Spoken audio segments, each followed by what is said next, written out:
আসসালামু আলাইকুম প্রিয় দর্শক, বিডি লস পয়েন্ট চ্যানেলের পক্ষ থেকে সবাইকে স্বাগতম।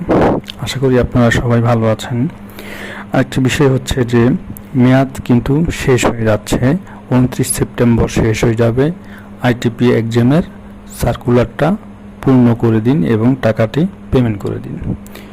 তো আসুন আজকে দুইটি বিষয় নিয়ে আলোচনা করব এবং এটা খুবই গুরুত্বপূর্ণ। একটি হচ্ছে পরিসম্পদ ও দায়ের বিবরণী, অন্যটি হচ্ছে জীবনযাপন সংশ্লিষ্ট ব্যয়ের বিবরণী। এই ধারায় অন্যান্য বিধানাবলীর সাপেক্ষে প্রত্যেক স্বাভাবিক করদাতা আবশ্যিকভাবে পরিসম্পদ ও দায়ের বিবরণী দাখিল করতে হবে।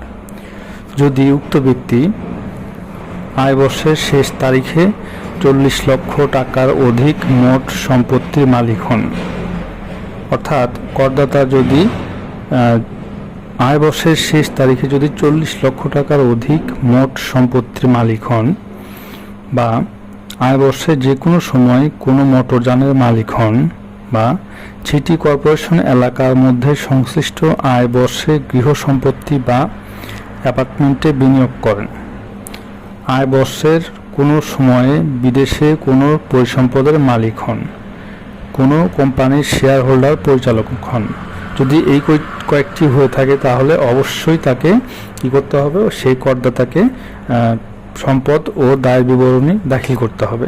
এখানে আরেকটি শর্ত বলা হয়েছে যে সকল কর্মচারী আবশ্যিকভাবে পরিসম্পদ ও দায় বিবরণী দাখিল করবে। গণকর্মচারী অর্থাৎ সরকারি কর্মকর্তা যারা আছে তারা আবশ্যিকভাবে পরিসম্পদ ও দায় বিবরণী দাখিল করতে হবে। এরপরে আরও রয়েছে প্রত্যেক নিবাসী বাংলাদেশি স্বাভাবিক করদাতা তাহার রিটার্ন বাংলাদেশে এবং বাংলাদেশের বাহিরে অবস্থিত সকল প্রকার পরিসম্পদ ও দায়ের বিবরণী দাখিল করবেন। অর্থাৎ যে নিবাসী স্বাভাবিক করদাতা রয়েছে তার রিটার্নে বাংলাদেশ এবং বাংলাদেশের বাহিরে অবস্থিত সকল প্রকার যত প্রকার ধন সম্পদ রয়েছে সব দায় বিবরণী দাখিল করতে হবে। প্রত্যেক অনিবাসী বাংলাদেশি স্বাভাবিক করদাতা তাহার রিটার্নে বাংলাদেশে অবস্থিত সকল প্রকার পরিসম্পদ ও দায়ের বিবরণী দাখিল করবে। এরূপ প্রত্যেক বিদেশি স্বাভাবিক করদাতা যিনি বাংলাদেশি নহেন তাহার রিটার্নে বাংলাদেশে অবস্থিত সকল প্রকার পরিসম্পদ ও দায়ের বিবরণী দাখিল করতে হবে। অর্থাৎ কোনো বিদেশি যদি বাংলাদেশে বসবাস করে বা চাকরি করে তাহলে তার রিটার্নে বাংলাদেশে অবস্থিত যে সকল সম্পদ আছে বা দায় আছে এগুলো দাখিল করতে হবে। তো বন্ধুরা, আরেকটি যেটি রয়েছে সেটি হলো জীবনযাপন সংশ্লিষ্ট ব্যয়।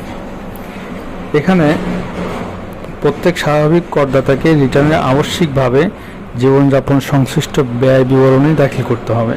যদি সংশ্লিষ্ট আয় বর্ষে উক্ত ব্যক্তির 5 লক্ষ টাকার অধিক হয়, সংশ্লিষ্ট আয় বর্ষের কোনো সময় উক্ত ব্যক্তি মোটরযানের মালিকানা লাভ করেন, উক্ত ব্যক্তি ব্যবসা হইতে কোনো যদি আয় করে থাকেন, যদি তিনি কোম্পানির শেয়ার হোল্ডার পরিচালক হন তাহলে তাকে জীবনযাপন সংশ্লিষ্ট ব্যয় বিবরণী দাখিল করতে হবে।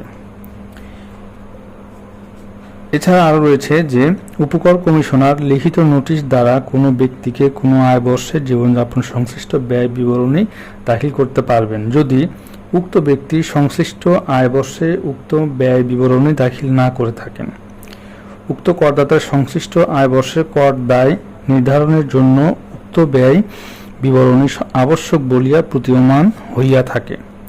প্রিয় দর্শক, আজকে দুটি বিষয়ে আলোচনা করলাম। এই দুটি বিষয় পরীক্ষার জন্য অত্যন্ত গুরুত্বপূর্ণ এবং আপনারা এই বিষয়গুলো যদি পড়ে থাকেন অবশ্যই উপকৃত হবেন।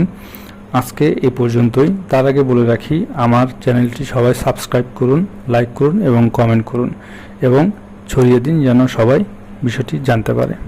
সবাইকে ধন্যবাদ। আসসালামু আলাইকুম।